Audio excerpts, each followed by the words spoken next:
Hassen Bouffécroune, poème L'hydre. Moi. Hydre, combattant furieux, cesse un peu, sors, ô hypogée, de ton terreux trou, et causons pour une fois un bon coup. Voyons ensemble, tu veux? Ce que nous avons à gagner, pauvres fous, à vouloir courber l'autre quand il est debout.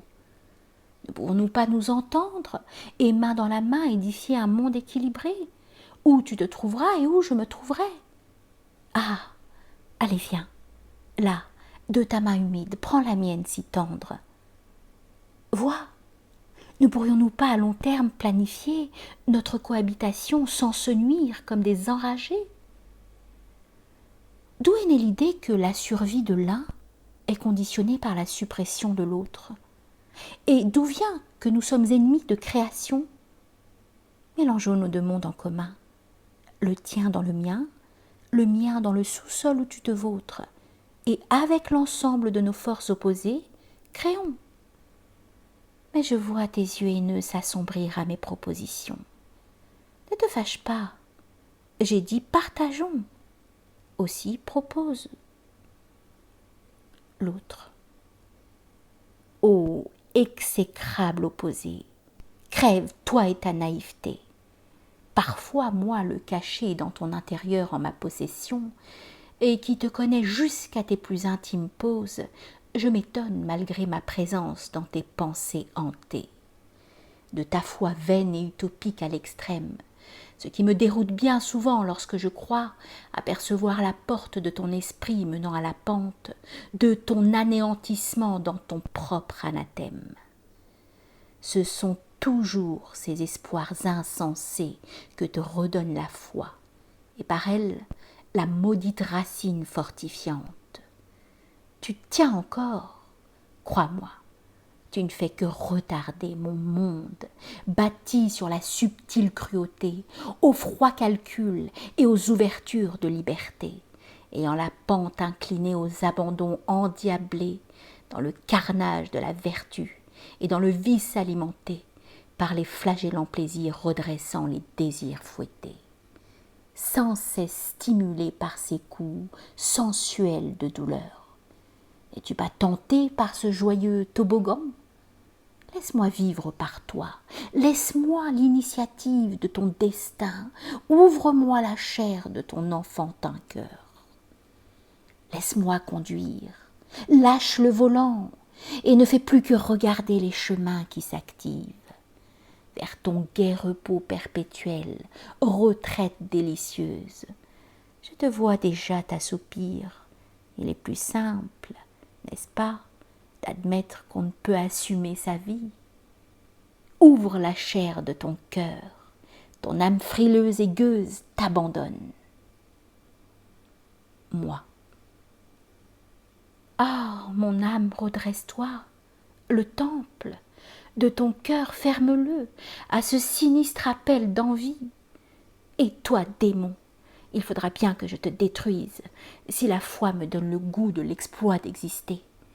Oh, Dieu est plus grand, et pour lui je souffrirai l'épreuve, et si je vaux tant soit peu, alors que je puisse te bannir à jamais, va-t'en, de ta présence je suis dégoûtée.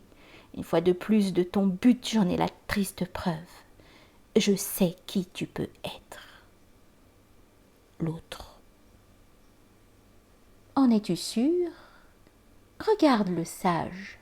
Regarde mes yeux profonds emplis de tes hontes. Tout ce que tu ne veux être et reconnaître de toi, je m'en nourris. N'est-ce pas que je te soulage de ton identité reniée? Vois, l'épaisse fonte de tes refus d'être, elle est devenue moi. Je puis être l'imposant de ce que tu ne veux vivre. Je serai toujours présent, croissant, te narguant, te provoquant, te triturant de mes obscènes suggestions. De tous les noms que tu me donneras, tu en seras ivre, t'assiégeant dans ton sommeil devenu par moi fatigant. Je serai ton inépuisable obsession. Et par la terreur de ce que tu ne veux comprendre de toi-même, je pousserai sûrement au suicide ta foi en la pureté. Moi, certes, tu pourras l'égratigner, la faire un peu saigner, mais la couleur joyeuse et tendre de la pureté de son sang soignera par sa limpide douceur la soif de ma petite blessure. Me résigner? Jamais. Entends-tu?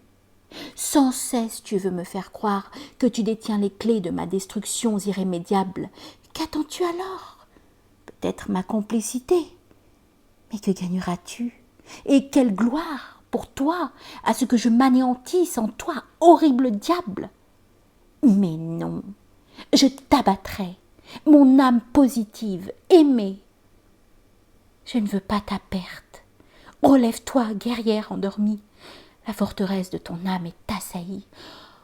Oh, sois digne de la vie que Dieu t'a donnée à gérer. Ou alors, l'autre. Ou alors meurs. Meurs en la descente joyeuse dans le lit, du pur laisser-aller. Dépasse la ligne, de la limite du non-retour au combat. Plus jamais d'effort. Irresponsable tu seras, et tu ne répondras plus de rien. Tu n'auras plus aucun compte à rendre désormais, puisque c'est moi seul qui guidera ton sort indécis. Moi seul serai jugé à travers mes actes, moi le damné, car étant ce que je suis, autant être en l'état brut le promis. Ah, l'enfer, par moi jouis, jouis de cet abandon. Moi. Jouir aujourd'hui de ma démission facile, et puis pour l'avenir et l'éternité récolter les salaires effroyables de ma stupide désertion. Tu m'appelles à la jouissance éphémère et futile, mais aussi et surtout à l'éternelle punition héritée du meurtre de ma propre âme positive. Et qu'auras-tu, toi, à la fin, gagné dans ce destin?